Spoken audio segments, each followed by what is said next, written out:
Hello dear students, today we are going to discuss very important part from examination point of view. तुम्हाला एक्झाममध्ये या पॉईंटवरती even last लेक्चरमध्ये आपण जे बघितलेला होता मायोपिया, त्याच्यावरती हायपरमेट्रोपिया, हे जे दोन डिफेक्ट्स ऑफ विजन आहेत त्याच्यावरती कंपल्सरी क्वेश्चन हा विचारण्यात येतो म्हणजे येतोच. ओके, मग तो क्वेश्चन 3 मार्क्सचा असू दे किंवा 5 मार्क्सचा असू दे. तर हा 5 मार्क्सचा क्वेश्चन 3 मार्क्सचा क्वेश्चन एकदम इझिली कसा सॉल्व करायचा ते आज आपण आजच्या लेक्चरमध्ये बघणार आहे. So let us start. आपण कंपॅरिझन करणार आहे. नेहमी जेव्हा केव्हा एखादा पार्टचा स्टडी करताना आपण त्याची दुसऱ्या एखाद्या पार्टसोबत कंपॅरिझन करतो तर तेव्हा तो पार्ट लक्षात ठेवायला आपल्याला इझी जातो. मग तसंच आपण इथे देखील हा हायपरमेट्रोपिया आणि मायोपिया हे जे दोन डिफेक्ट्स आहेत त्यांच्यामध्ये कंपॅरेटिव्ह स्टडी करणार आहे. काय सिमिलॅरिटीज आहेत आणि काय डिफरन्सेस आहेत हे लक्षात आलं की मग तुम्ही ह्याच्यावरती रिलेटेड काहीही इन्फॉर्मेशन लिहू शकता. आता हायपरमेट्रोपिया जो आहे it is the defect of vision. याचं रिझन काय आहे, मग त्याचे रिझन्स, रिमेडी ह्याच पद्धतीनं आपण याला बघूयात. आधी जसं आपण मायोपियामध्ये बघितलेलं होतं, मायोपिया जो आहे तो डिसीज, तो जो डिफेक्ट ऑफ विजन आहे तो काय होतो की कशामुळं होतो, रिझन्स काय आहेत त्याच्यामधले की तुमचे जे सिलियरी मसल्स आहेत ते प्रॉपर रिलॅक्स पोझिशनमध्येच राहतात किंवा जे प्रॉपर स्ट्रेच जे आहेत तसं राहिल्यामुळे, रिलॅक्स न झाल्यामुळे हे जे आय लेन्स आहे आपली ती बल्जिंगच राहते आणि because of that bulging eye lens converging power लेन्सची हाय राहते आणि त्याच्यामुळे आपल्याला जवळचं ऑब्जेक्ट क्लिअर दिसतं, लांबचं ऑब्जेक्ट क्लिअर दिसत नाही. मग ह्याच्या एक्झॅक्टली अपोजिट हायपरमेट्रोपियामध्ये होतं. याच्यात काय रिझन सांगता येईल बघा. सिलियरी मसल्स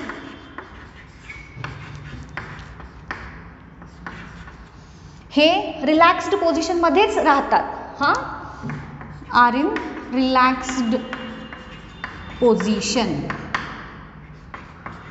आता रिलॅक्स्ड पोझिशनमध्ये राहिल्यामुळं म्हणजेच कसं, ही पोझिशन रिलॅक्स पोझिशन, ही पोझिशन स्ट्रेच्ड पोझिशन असं आपण लास्ट लेक्चरमध्ये बघितलेलं होतं. मग रिलॅक्स्ड पोझिशनमध्येच राहिलेत त्यामुळं तुमची लेन्स जी आहे ती स्ट्रेच्डच राहते. जवळचं ऑब्जेक्ट बघताना लेन्स आपली बल्जिंग व्हायला पाहिजे, ही प्रोसेस होत नाही. आणि मग या रिलॅक्स्ड पोझिशनमध्ये सिलियरी मसल्स असल्यामुळे आपल्याला जवळचं ऑब्जेक्ट जे आहे ते क्लिअर दिसण्यास अडचण निर्माण होते. आता ह्याच्यात अजून काय सांगू शकतो आपण की सिलियरी मसल्स रिलॅक्स पोझिशनमध्येच राहतात. याच्यात अजून आपण त्याच्यामुळे काय होतं तर कॉन्व्हर्जिंग पॉवर जी लेन्सची आहे ती लेस होते. कॉन्व्हर्जिंग पॉवर म्हणजे लाईट रेज कॉन्व्हर्ज करण्याची ॲबिलिटी. लेन्सच्या जितक्या जवळ लाईट रेज एकत्र येतील तितकी त्याची कॉन्व्हर्जिंग पॉवर हाय आहे असं म्हटलं जातं. आपण पॉवर आणि फोकल लेंथ यांच्यामध्ये असणारं कोरिलेशन शिकलो होतो, त्याच्यामध्ये आपण हे बघितलेलं होतं. So here converging power lens जी आहे ती लेस होते. त्यानंतर आपला लेन्स आहे ती फ्लॅट राहिल्यामुळे, फ्लॅट लेन्स राहिल्यामुळे लेन्स अँड रेटिना यांच्यामध्ये असणारं जे डिस्टन्स आहे ते कमी होतं. बघा हां, बल्जिंग लेन्स आपण अशी इमॅजिन करूया. This is bulging lens and this is flat lens. मग as compared to this region, this distance, हे डिस्टन्स कमी आहे आणि हे डिस्टन्स जास्त आहे. लेन्स जेवढी बल्जिंग असणार तेवढं लेन्स आणि रेटिना यांच्यामधलं डिस्टन्स मोर असणार, इथे ते डिस्टन्स लेस असणार. मग आता इथे आपली लेन्स कशी आहे, फ्लॅट आहे. So distance between lens and retina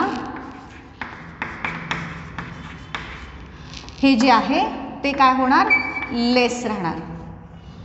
जे पॉईंट्स मी बोर्डवरती लिहिलेले आहेत ते तुमच्या आन्सरमध्ये एक्सपेक्टेड आहेत. शॉर्टमध्ये लिहिण्याचा प्रयत्न केला आहे. आता ह्याच्याच बरोबर आपण इकडच्या साईडला मायोपियामध्ये काय असतं ह्याच्या अपोजिट सगळं ते आपण सगळा हा पार्ट शिकवून झाल्यानंतर बघूयात. लेन्स जी आहे ती फ्लॅट राहते त्यामुळे ही कॉन्व्हर्जिंग पॉवर लेस राहणार आणि लेन्स आणि रेटिना यांच्यामधलं डिस्टन्स देखील लेस होणार. आणि मग याच्यामध्ये काय होतं की इमेज जी आहे, image of near by object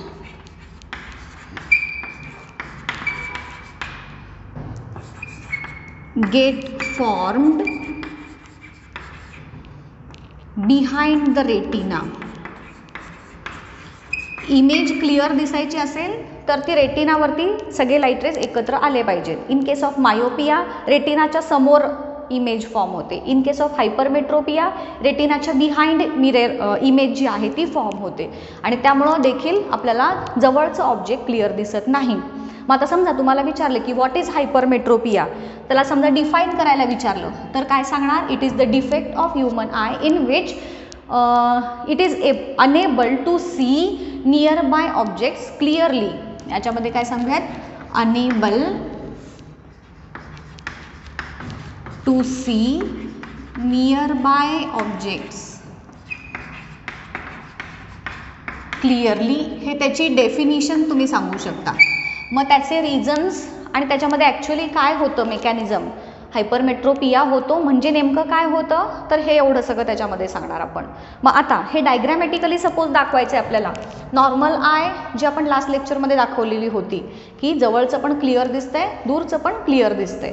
in case of hypermetropia what happens, see here students, diagrams या पद्धतीनं ड्रॉ करायचे आहेत.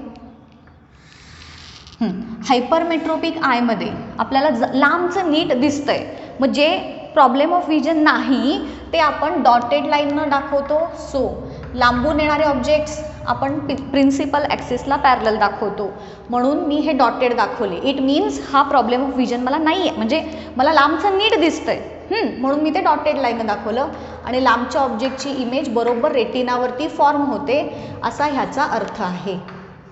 माझा प्रॉब्लेम काय आहे? मला जवळचं ऑब्जेक्ट क्लिअर दिसत नाही आहे, म्हणून मी जवळच्या ऑब्जेक्टकडून येणारे लाईट रेज असे दाखवले. आणि मग प्रॉब्लेम काय आहे? तर लेन्स माझी फ्लॅट राहिली आहे, तिची कॉन्व्हर्जिंग पॉवर कमी आहे, त्यामुळं जवळच्या ऑब्जेक्टची इमेज जी रेटिनावरती आयडियली मिळाली पाहिजे ते कुठं मिळणार? बिहाइंड द रेटिना, रेटिनाच्या मागे मिळणार आणि त्यामुळं मला ऑब्जेक्ट क्लिअर दिसणार नाही. हे झाला हायपरमेट्रोपिया, त्याची diagram.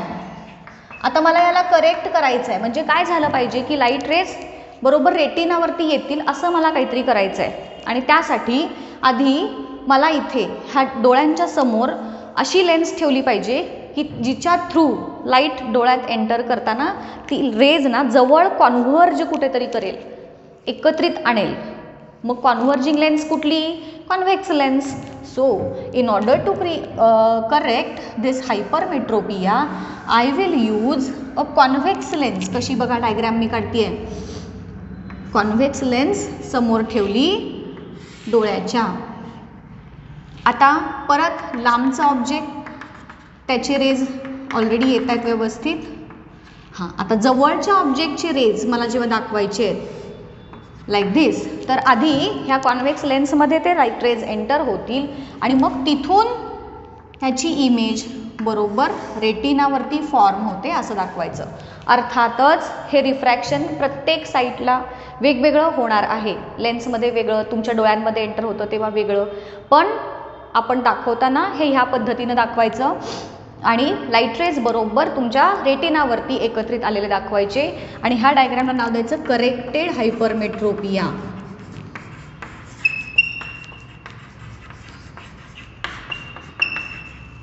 Okay.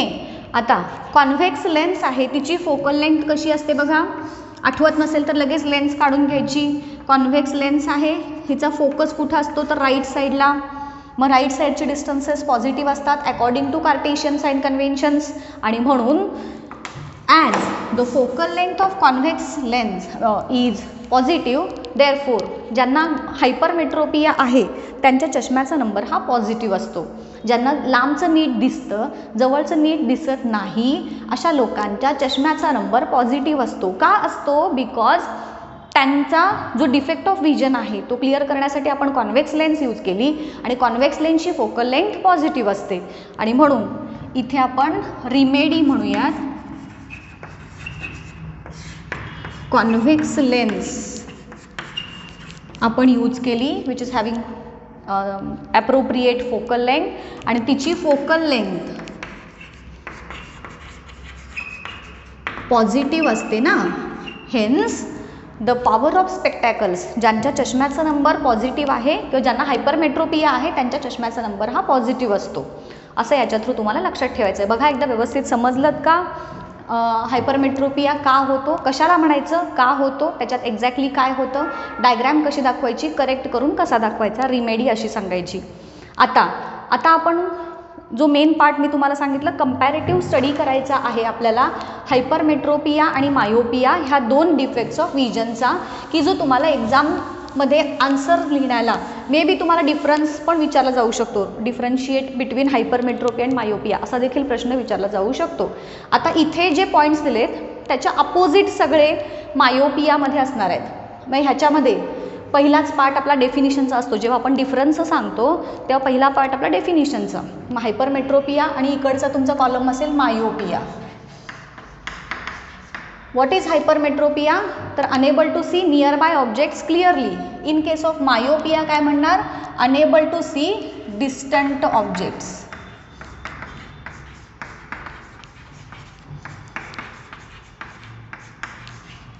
Enable to see हे कॉमन असणार दोन्हीकडं, त्यामुळे मी ते रिपीट केलं नाही.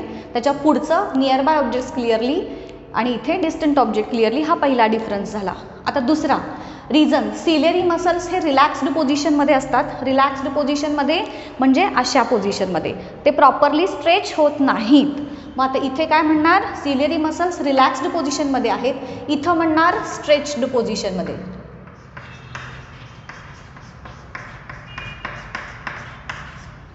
दुसरा डिफरन्स आला हायपरमेट्रोपिया आणि मायोपियामधला.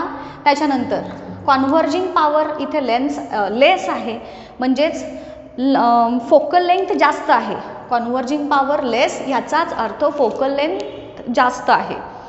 जेवढी फोकल लेंथ कमी तेवढी कॉन्व्हर्जिंग पॉवर हाय असते. आपण पॉवर आणि फोकल लेंथ इथं शिकलेलो आहे. मग इथं कॉन्व्हर्जिंग पॉवर लेस, इथे हाय म्हणूयात. आता डिस्टन्स बिटवीन, आता इथे जी आहे ती लेन्स फ्लॅट आहे, इथे लेन्स असणार आहे बल्जिंग. बघा 7 ते 8 डिफरन्सेस तुम्ही असे तयार करू शकता बिटवीन हायपरमेट्रोपिया आणि मायोपिया. तर लेन्स इथे फ्लॅट आहे, इथे बल्जिंग लेन्स आहे. Distance between retina and lens, इथे लेस आहे, इथे मी मोअर लिहिणार. Distance between retina and lens is mower.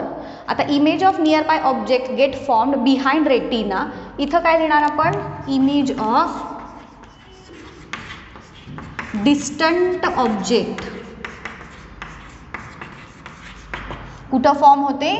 In front of retina.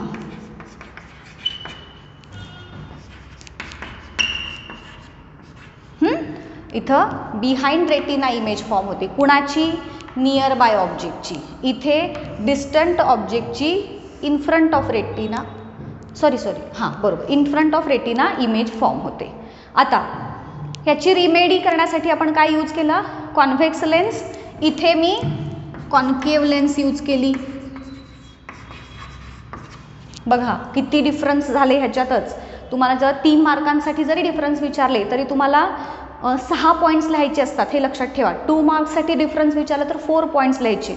इथं आपले 1 2 3 4 5 6 7 मोर दॅन 6 पॉईंट्स झालेले आहेत. अजून एक आपल्याला इथं लिहिता येतो की power of spectacles for hypermetropia ही पॉझिटिव्ह येते आणि पॉवर ऑफ स्पेक्टॅकल्स इथे पॉवर ऑफ स्पेक्टॅकल्स इथे जी आहे ती निगेटिव्ह आहे आणि इथे पॉझिटिव्ह आहे. का? फोकल लेंथ कॉन्व्हेक्स लेन्सची पॉझिटिव्ह आणि इथे निगेटिव्ह आहे कॉन्केव्ह लेन्सची म्हणून. सो ह्या पद्धतीनं तुम्ही हे जे बोर्डवरती लिहिलं आहे हे तुमच्या नोटबुक्समध्ये मेन्शन करून ठेवा. हा डिफरन्स पण झाला हायपरमेट्रोपिया आणि मायोपियामधला, आणि लक्षात पण ठेवू शकता तुम्ही. इथं जे आहे त्याच्या एक्झॅक्टली अपोजिट सगळं इथं आहे. म्हणजेच तुम्ही जर फक्त एक कुठला तरी डिफेक्ट ऑफ व्हिजन लर्न करून व्यवस्थित लक्षात ठेवला की तुम्हाला त्याच्या अपोजिट दुसरा आहे हे आपोआप सांगता येतंय. आणि मग एका दगडात 2 पक्षी म्हणतो तसं तुमचं एक मायोपिया किंवा हायपरमेट्रोपिया केलात की आपोआप तुमचा दुसरा डिफेक्ट ऑफ व्हिजन तयार होणार आहे. आणि त्यासाठी असा कंपॅरेटिव्ह लक्षात ठेवा. एक कुठलं तरी लक्षात ठेवायला काही अडचण आहे का? 5 मार्क्स आहेत याच्यावरती तुम्हाला स्टुडंट्स. एक्झाममध्ये 3 किंवा 5 मार्क्ससाठी कंपल्सरी ह्याच्यावरती प्रश्न असतात म्हणजे असतातच. आणि तो लक्षात ह्या पद्धतीनं ठेवला तर तुम्हाला कमी वेळेमध्ये जास्तीत जास्त गोष्टी लक्षात ठेवता येतील. ओके, सो इथंच थांबूयात आजच्या लेक्चरमध्ये. हां, आणि ह्याच्यामध्ये क्वेश्चन्स कसे विचारले जातात हे मी तुम्हाला लास्ट लेक्चरमध्ये सांगितलेलं होतं की एखादा स्टुडंट आहे तुमच्या वर्गामध्ये आणि त्याच्या चष्म्याचा नंबर पॉझिटिव्ह असेल तर त्याला कोणता डिफेक्ट आहे, चष्म्याचा नंबर निगेटिव्ह असेल तर कोणता डिफेक्ट आहे, असे उलटसुलट प्रश्न देखील तुम्हाला याच्यावरती विचारले जातात. सो त्या पद्धतीनं तुम्हाला याच्यात तयारी करायची आहे. ओके, इथंच थांबूयात. नेक्स्ट लेक्चरमध्ये पुढचा डिफेक्ट ऑफ विजन बघूया.